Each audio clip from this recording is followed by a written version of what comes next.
Muito bem, pessoal que está entrando agora, era só pela questão de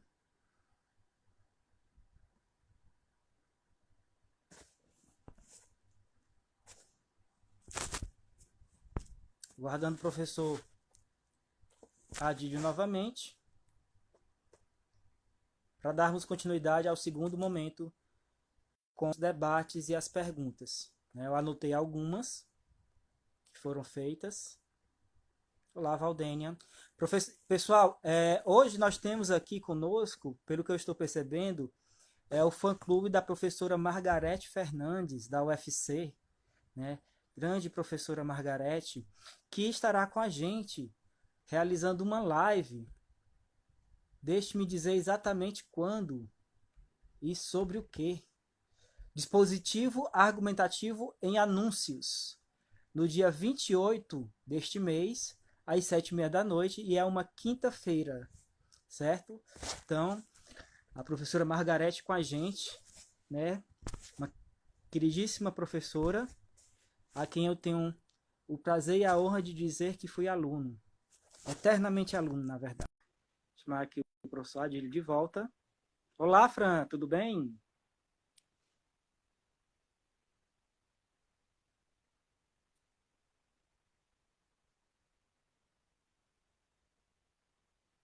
Aguardando aqui. Professora Margarete, é porque cada live tem um fã-clube de um professor diferente. Nós temos o fã-clube do professor Tiago Gil, tem um fã-clube também da Cláudia Rejane, né? O pessoal tudo dizendo, chama para fazer uma live, o Tiago Gil. Olá, Bruno. E hoje, pelo que eu estou percebendo, né, o fã-clube presente é o da senhora. Uhum. Vamos só aguardar aqui.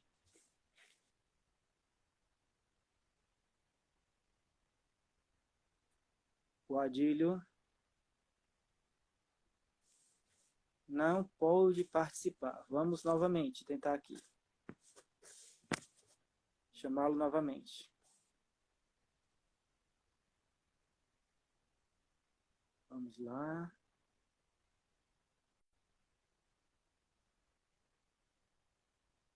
Chamando o professor Adílio de novo para podermos dar continuidade. Concordo com você, Fran. A Margarete é incrível. E eu acima e embaixo. Faço parte do fã-clube, professor. Uhum. O professor Adílio acho que ele está com alguns problemas para retornar. Vamos ver, vamos aguardar um pouquinho, né?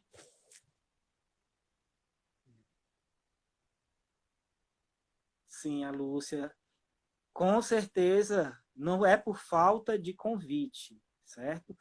Você, Manuel, que está sugerindo a Lúcia, né? Pegue no pé dela, diga por que você não aceita o convite do Edmar para participar de uma live.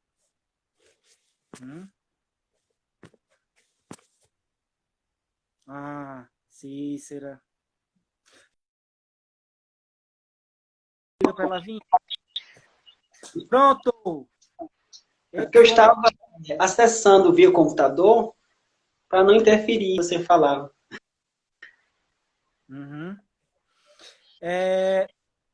Adílio, a primeira pergunta que foi feita durante a sua fala, né, que eu anoto aqui eu fico com o rosto todo o tempo mexendo, porque, como diz, é um olho no do gato. Né? Aí eu anotei algumas observações e algumas perguntas aqui no computador, né? E uma que foi feita, né? Você havia mencionado. Gente, eu não lembro quem foi que fez essa pergunta, certo? Eu esqueci de anotar quem perguntou. Mas você falou o fato da Eneida ter sido uma obra solicitada por encomenda, né? Do Augusto, né? Do Otávio. Né? Então a pergunta que foi colocada foi: sem o Augusto, nós não teríamos a Eneida? Né? E ela corrobora, inclusive, vai ao encontro de um comentário que eu coloquei aqui, né? Que a Eneida, de fato, precede Virgílio, né? Como você bem mencionou aí. Mas a bola é sua. Bem, digamos assim que o Augusto ele foi financiador O Virgílio era bastardo, ele já era famoso, porque assim, o Virgílio ele escreveu um texto chamado de Bucolicae, são 10 cantos. E além desse, ele também tinha um outro que era Georgicae, de 4 cantos. O primeiro se referia a temas pastoris, temas do campo, da natureza, e é daí onde vem o termo bucolismo. O bucolismo, ele é uma homenagem ao Virgílio. As Geórgicas é um texto mais didático, sobre o ensino da arte de cultivar o campo, por exemplo. Então, assim, o Virgílio ele já era famoso. Muito bucólica, né? Sim, sim. É, as Todo suas mundo, plantas, aqueles insetos. Nossa, eu acho bonita as suas postagens. todo mundo que gosta de planta, ele é virgiliano. Gostou de planta, gostou da natureza, você é virgiliano. Não Certo. virginiano, tá, gente? É virgiliano. Você responde, qual é o seu signo? Eu sou virgiliano. Isso. Porque, na verdade, gente, só um parêntese, eu sou virginiano e virgiliano. Então, assim, eu acho que foi a Isla que fez essa pergunta. Então, o Augusto, ele motivou o Virgílio a partir do incentivo não só financeiro, mas também de elevar o espírito do Virgílio, porque, assim, Virgílio ele fazia parte de um círculo de grandes poetas. Temos Horácio, que estava com ele, que eles se citavam. Então, assim, os poetas do Império Romano, eles tinham uma relação muito grande um com o outro. Então, assim, o Virgílio era famoso, recebeu essa incumbência de produzir essa epopeia, fez isso de maneira brilhante. Eu não conheço a professora ainda, a professora Margarete, mas, assim, um abraço para ela. Um dia eu vou conhecê-la. Ela também é virginiana. Então, assim, essa... Que nós vamos ter uma live com ela. Aguarde, dia 28. Com certeza eu quero participar, pelo menos para assistir. Então, Isla, e quem mais tiver perguntado nesse sentido, o Virgílio, possivelmente, ele teria condições de produzir uma epopeia sem a necessidade do Augusto. Mas o Augusto foi um incentivador. Tanto é que se diz que Augusto, na sua Pax Augusta, Pax Romana, ele trouxe uma nova Roma com um espírito de cultura, um espírito de literatura. Então, assim, ele foi um incentivador assim, muito árduo. Ele não se preocupava, ele não poupava dinheiro. Realmente ele investia muito. Tanto é que, se a gente for pensar, a literatura latina da Idade de Ouro é do período augustano. Então, a Idade de Ouro ela começa no primeiro século antes de Cristo e só termina no primeiro século depois de Cristo. Ou seja, todo o período que compõe a história aí da constituição do Império através do Imperador Augusto. É isso. A Isla também acabou de fazer uma pergunta ou um comentário, eu não entendi bem, me desculpa, Isla. Poderia falar sobre os versos adotados em Ilíada e Eneida? Pelo que eu entendi, não sei se eu estou entendendo corretamente, mas os versos que estão... a Só intertextual... a classificação do poema. Sim, pronto. Eu tenho aqui aberto uma versão bilíngue espanhola da obra do Virgílio, tem ela em latim e espanhol. Na versão espanhola, quando você vai fazer a leitura, você pode seguir o ritmo normal de leitura. Mas quando você pega a versão latina, ela precisará ter uma cadência. São 2 sílabas breves e uma longa, ou 2 longas e uma breve, por exemplo. Mas assim, se você fizer a leitura desse texto, eu vou tentar aqui ler como um romano, certo? Não vou dizer que eu consiga, mas uma reprodução meio que sonora, musicada. Diz assim, ó. Arma virunque cano Troia qui prim aboris, in paliam fato profugus, lauiniaque venit, litora multum illet eteris iactatus et alto, vi superum sevae memorem iunonis ob iram. Então, ela precisa ter essa cadência de som. Sim, eu tiro o óculos. Tá certo? Quando você tem a tradução da Eneida, você vai ver que você precisa tentar seguir isso, mas você não consegue. Então, assim, a versificação, os versos hexâmetros datílicos, que se estruturam geralmente dois breves e um longo, servem apenas para a leitura do texto em latim. Então, se alguém tentar ler versos hexâmetros, um texto em português, ele vai ter que recorrer à tradução do Odorico. A do Odorico, ele consegue ter uma estrutura mais próxima a essa possibilidade rítmica. Mas outras versões não. E aí, gente, tem uma questão muito complicada para muitas pessoas, que é pegar uma versão. Essa aqui, a versão aqui é muito boa. Eu amo essa versão, foi um presente que eu ganhei da professora Cristiane Baltô. Um beijo bem grande para ela, minha mentora. Esse livro aqui, ele é uma versão em prosa. Então, tem pessoas que não sabem, por exemplo, e acham que pode ler em versos hexâmetros um texto em prosa. E não é possível.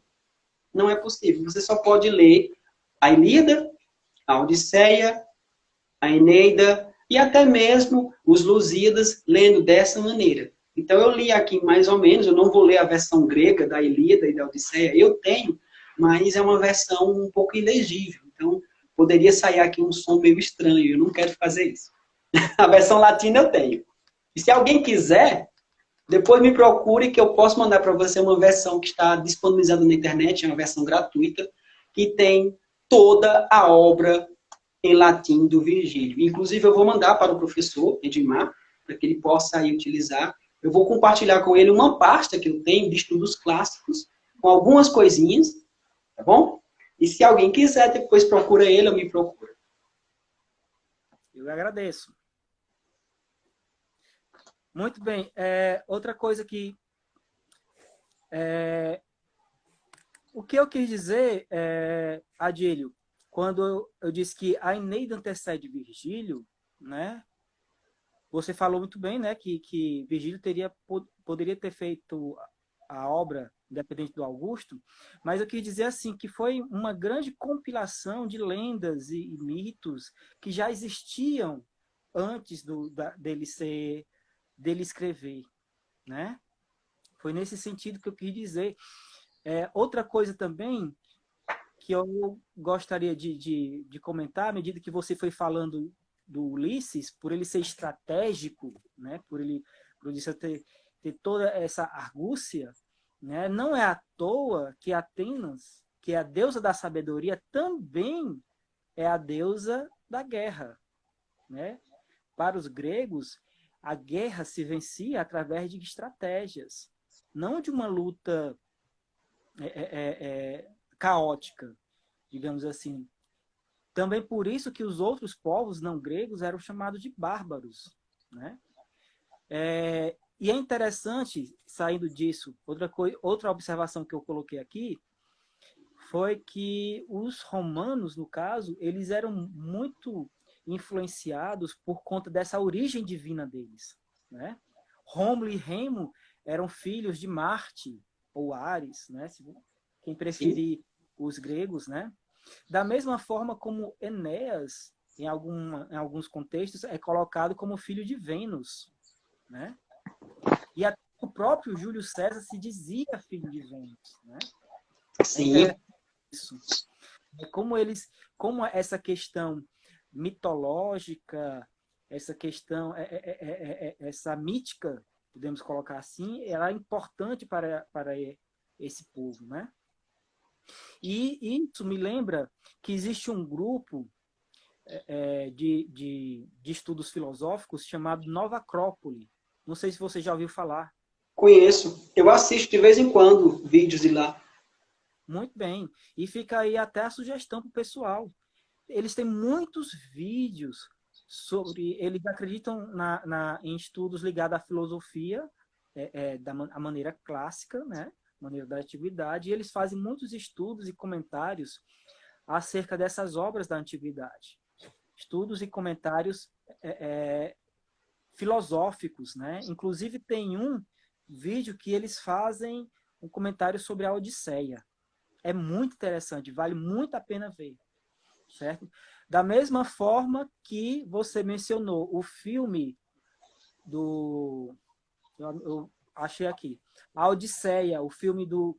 A produção foi do Francis Ford Coppola, né? O nome do filme é A Odisseia, de 1900... Cadê aqui? 97. 1997, me parece aqui. Eu encontrei aqui, mas já perdi os detalhes. Mas é isso, né? É muito interessante. E tudo isso é tão... Tem uma influência tão grande nos dias de hoje pra gente, né? Que... Olá, Lisiane. Lisiane, uma grande amiga nossa aqui presente, mandando um oi. Que para quem é um tracker, né?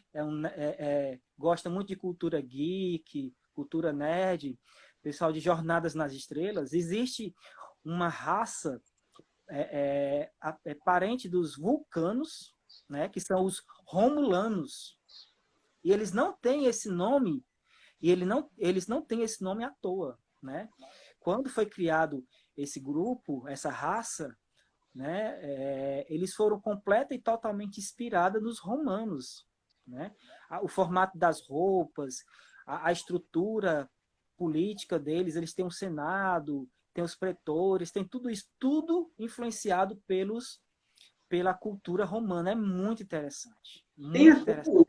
tem alguns personagens hoje que nós assistimos e admiramos, personagens, esses heróis, que eles são baseados na literatura greco-romana. Por exemplo, o Ciclope de X-Men tem um nome com referência ao ser mítico, né? O Ciclope, só um olho. E, por exemplo, tem uma coisa que ela impacta muito quando as pessoas assistem a Liga da Justiça, que inclusive passou, acho que foi ontem. Tem um personagem lá que ele tem uma referência direta com Poseidon, ou Poseidon, né, o deus dos mares. Então, assim, a gente vive revivendo a literatura, os personagens, muitas vezes sem sequer perceber que são personagens da Ilíada, da Odisseia. Por exemplo, uma coisa que surpreende muito, quando as pessoas vão ler sobre aquele personagem Perseu, se surpreende muito, porque tem um bicho, por exemplo, até aparece no filme também. Esse bicho é um Kraken. E esse Kraken seria um animal pré-histórico, mas também seria um animal mitológico. E ele aparece em Piratas do Caribe. Sim, é verdade. Agora que você falou. E o Jack Sparrow. Eu pensando aqui, sabe o quê? Dos Cavaleiros do Zodíaco. Chat. Se você quer uma influência, como a mitologia greco-romana influenciou muito, gente, foi lá para o Oriente. Sim, né? Todos os personagens principais, como os deuses que estão nas 12 casas, eles têm uma referência direta com a mitologia. Assim, aquele desenho, eu gosto muito, porque assim, ele é uma aula sobre mitologia, vale muito a pena a gente conhecer, saber dos personagens e tentar resgatar como eles eram vistos. Tem um livro, esse livrinho aqui, depois eu até posso deixar na minha página, quem quiser ver. Esse livro aqui eu gosto muito, muito mesmo. Ele é da Martins Fontes, Homens e Deuses, Mitos e Lendas dos Gregos Antigos. É um livro muito bom mesmo. Ele é uma tradução da Cecília Camargo. Ele contém aqui uma série de mitos, mitos que a gente assim precisa conhecer na história, porque é muito bonito. Assim, vale muito a pena ter um livro de ouro da mitologia. Indico quem puder ler. E assim, gente, quem está assistindo, lembre de uma coisa. Quando você for ler a Ilíada, a Odisseia, a Eneida ou qualquer epopeia, leia ao lado de 2 instrumentos. Se possível, um dicionário de língua portuguesa, para que você possa consultá-lo, e um dicionário de mitos, de mitologia. Aquele dicionário do Junito é muito bom, Brandão, sabe? Porque você, de repente, ali vai lendo e encontra um Deus, uma divindade que você não sabe quem é. Por exemplo, se você não souber quem é Mercúrio, qual a importância dele, tem uma passagem na Eneida que é assim, essa passagem era muito dolorida. Eu não destaquei antes, para ser mais objetivo, mas eu queria muito chamar a atenção de vocês o seguinte. deixa eu me ver aqui, rapidinho. O Enéas, quando ele passa por Cartago, a Dido se apaixona por ele. Claro que tem ali uma questão meio que de feitiço, por causa da sua própria mãe e tudo mais. Mas assim, ela se apaixona por ele e ela quer o amor dele. Mas Zeus manda uma mensagem por Mercúrio para Enéas e dizer assim, olha, você não pode ficar aí não, viu? Você não pode ser cativo dessa mulher. Você tem um reino para conquistar, você tem uma nação para dar vida. Vai embora. Só que ela já está apaixonada. O que é que ela faz? Uma mulher apaixonada numa obra clássica, trágica, ela se mata. Então, assim, é uma coisa, sabe, dolorida. E quando eu estava lendo a Zélia de Almeida, ela retira um pedacinho da Eneida, e esse pedacinho é o pedacinho quando a Dido está no inferno, no Hades. E o Enéas, quando ele foi lá visitar o pai dele, ele encontra ela. E aí tem uma passagem aqui que é muito dolorida. Que ela diz assim, isso aqui são palavras de Dido. Nenhuma deusa é tua mãe, ó pérfido, nem Dárdano, o ancestral da tua gente, ó árido Cáucaso te gerou, em suas penédias ásperas e as tigresas da Hircânia.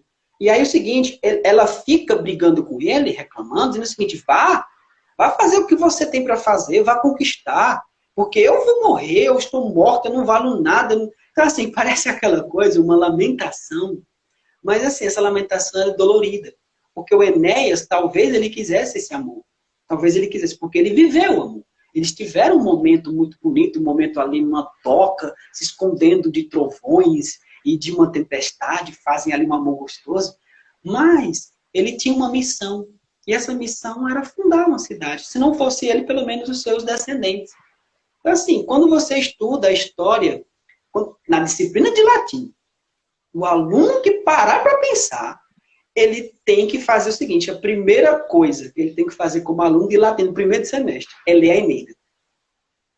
Porque ele vai conhecer a história mitológica lendária dos primeiros descendentes ali, da história da descendência de Rômulo e Remo. E aí eu estava lendo alguns dias atrás, estando nesse momento nosso, esse livrinho aqui, que é 100 textos de história antiga, do Jaime Pinsky. E eu fiquei surpreso, foi uma surpresa para mim. Ele tem aqui uma tradução de Eutrópio sobre a fundação de Roma e um trecho da fundação de Roma de Tito Livio. E eu fiquei maravilhado quando ele explica como é que foi a relação entre Rômulo e Remo. E por que Rômulo matou Remo. Então, assim, eu gostei muito de conhecer esse relato historiográfico sobre os primeiros, digamos assim, nomes romanos e como isso gerou. E eu fiquei mais surpreso ainda, porque assim, eu sabia, quando eu lia sobre, que Rômulo matou Remo num momento de ritual. Foi um ritual. Então, foi a primeira vítima imolada. Mas isso não era claro. E aí, quando eu li esse livro aqui, isso fica muito mais claro quando ele diz assim, olha que interessante, isso aqui é Tito Livio dizendo, durante o debate entre os dois irmãos, durante o debate que seguiu, sua cólera, aumentada pela resistência, ensanguentou a disputa. Em meio à desordem, Remo, ferido, cai morto.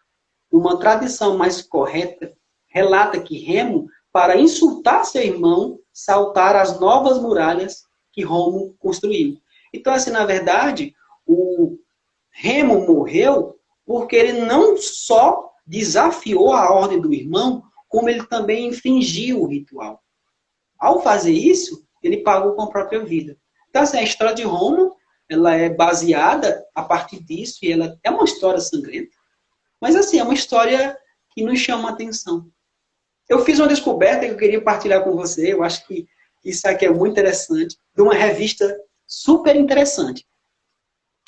Vejam só, eu verificando aqui sobre Homero, porque existe uma pergunta, Homero existiu ou não?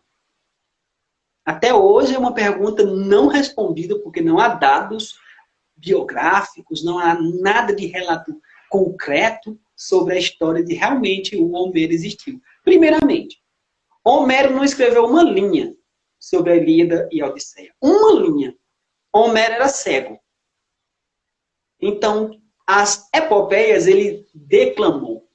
Ele apenas oralizou. E elas foram transmitidas por séculos. Mas ele mesmo não escreveu. Por isso, talvez, a escrita grega do primeiro e a escrita grega do segundo sejam diferentes. Mas eu estava lendo aqui que questionaram sobre a questão do... Deixa-me ver aqui. Diz assim, isso aqui é Leandro falando na revista super interessante. Homero era um poeta, não historiador.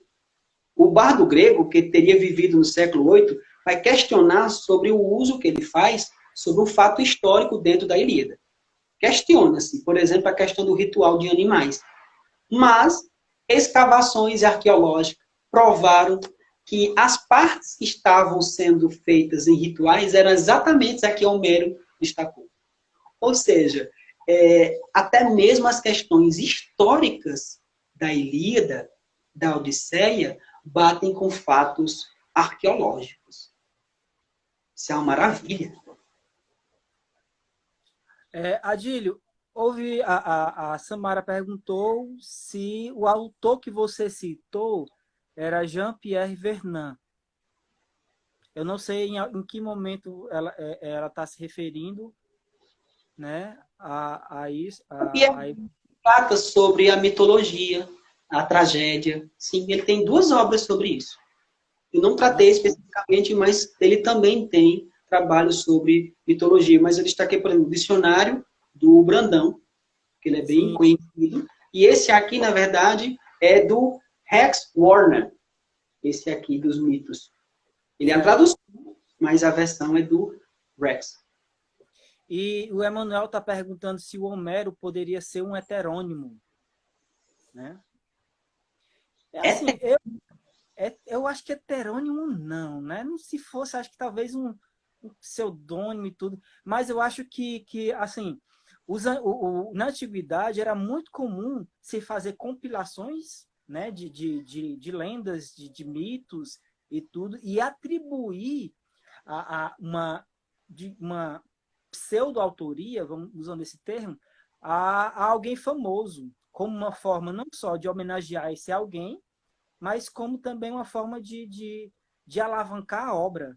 Né? Então, dentro dessa questão homérica, que a Isla, acho que foi a Isla que mencionou, a famosa questão homérica, foi ela? Sim, a Isla falou, né? Se realmente Homero surgiu ou não. Acho que heterônimo não. Heterônimo é um... É porque, na verdade, o heterônimo teria que ter alguém por trás dessa Isso. criação. E o Homero, assim, existe uma tradição na literatura que admite que a Ilíada e a Odisseia fazem parte de um cânone já estabelecido e que as 2 obras foram e são de Homero.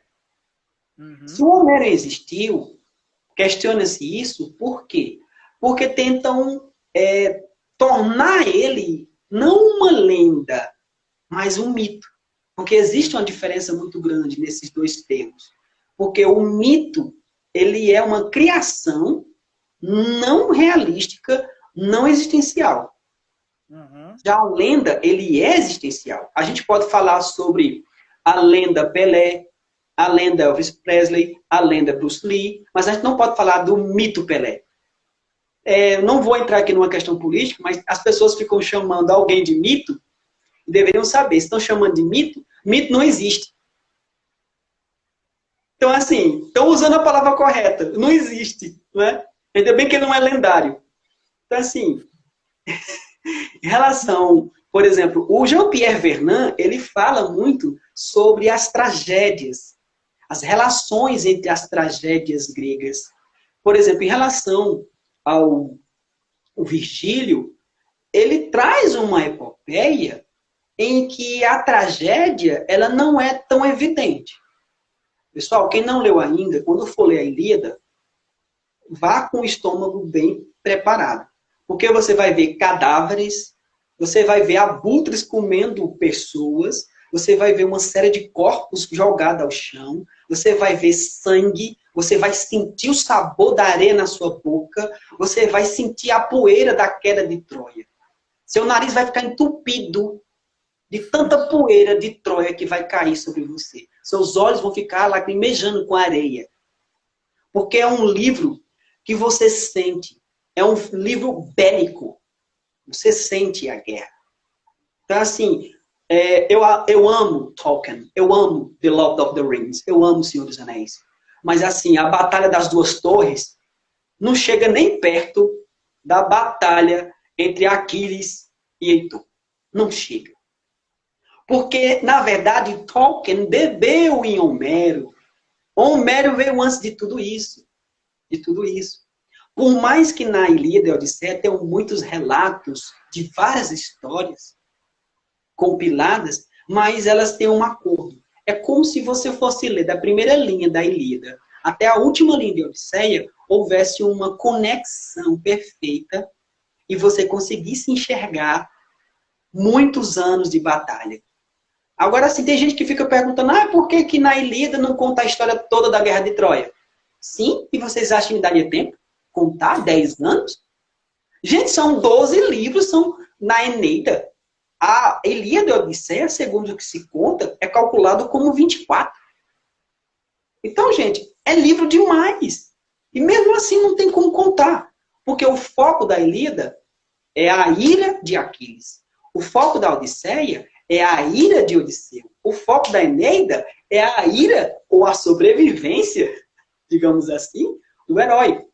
Digamos assim que o Enéas, ele é o personagem mais humano, é o que mais sofre. Por exemplo, ele sofre por um amor que ele não pode concretizar, ele sofre pela perda de uma mulher, ele sofre pela perda do pai, ele sobrevive, ele chega num lugar, e detalhe, quando Enéas chegou num lugar que ele achou que estava bem, ele ia casar com uma mulher, essa mulher já tinha pretendente.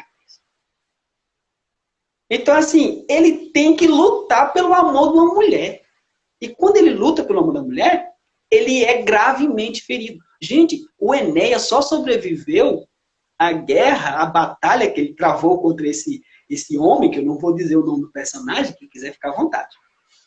Ele é obrigado a lutar, mas a arma dele é frágil. E ele quase morre. E aí, gente, ele tem uma sorte muito boa. Essa sorte não é normal, não. A sorte dele, a mãe dele é Vênus. Então, vai lá e sara a feridinha.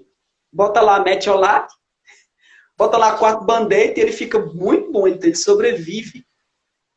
E ela exige do marido forjar uma arma para ele. Então, a arma de Enéas foi forjada pelo Deus, que produziu uma arma para os próprios deuses. A arma dele é similar a de Zeus.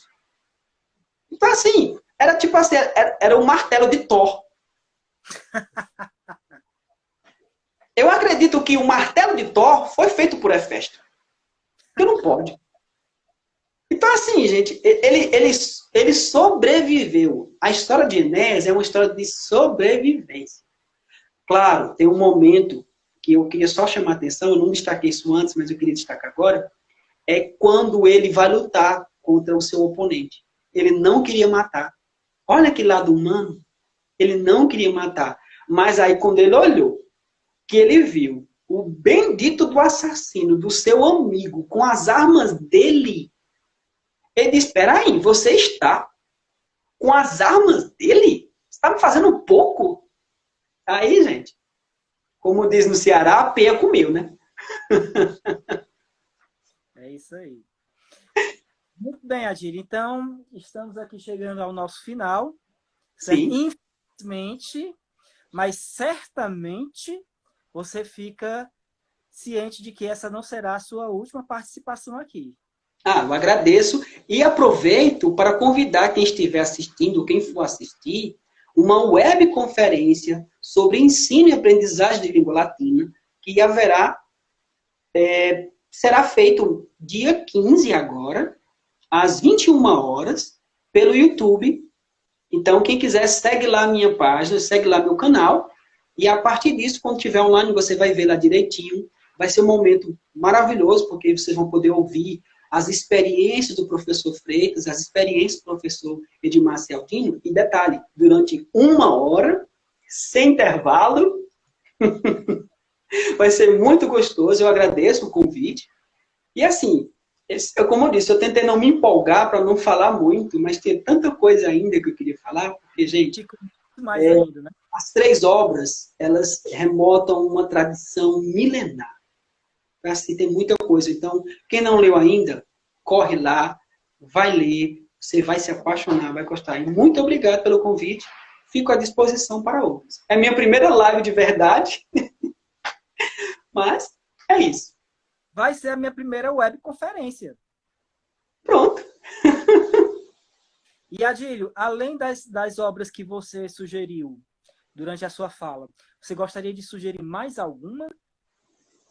Eu vou deixar algumas obras indicadas na página. Então, quem quiser, porque lá eu posso colocar a foto da página, aonde você pode conseguir a obra, e um breve comentário. Inclusive, lá eu já deixei, para quem quiser, uma referência de publicação interessante da Ilíada, da Odisseia, de literatura. Inclusive, eu vou colocar lá o livro do Paulo Bezerra, referência, e vale muito a pena. Mas, assim, só por último, só para deixar aqui, em relação a um breve comentário, tem uma versão em latim do Hans Orberg, uma versão em latim mais facilitada. Você, enquanto aluno do primeiro semestre, segundo semestre, terceiro semestre de latim, vão poder ler essa obra do Virgílio de maneira mais simplificada e você vai ter condições de entender melhor. Porque o Hans Orberg, ele é muito didático. Esse livro provavelmente deve estar à venda na Amazon, deve ter também a versão em PDF, então vale a pena. Eu queria indicar essa versão em latim, um latim mais fluido, um latim mais simplificado, para um iniciante de latim. Ótimo, muito bem. Eu estava com algumas sugestões aqui, mas eu vou me restringir a 2, que eu acho que elas são essenciais a partir do que você mencionou. Você mencionou o Paulo Martins, não foi isso? E aqui está uma sugestão minha. Ah, sim. Esse aí que eu gosto. Muito bem. E o interessante dessa obra é que ela vem acompanhada de alguns DVDs, 3, se não me engano, com videoaulas. Né? Eu acho muito interessante, o que torna ainda mais didático, né? Porque isso é uma coisa que a gente vai conversar na webconferência, cenas para os próximos capítulos. A dificuldade que a gente tem em tornar o ensino clássico mais didático. Mas, vamos lá. E outra também seria essa, né?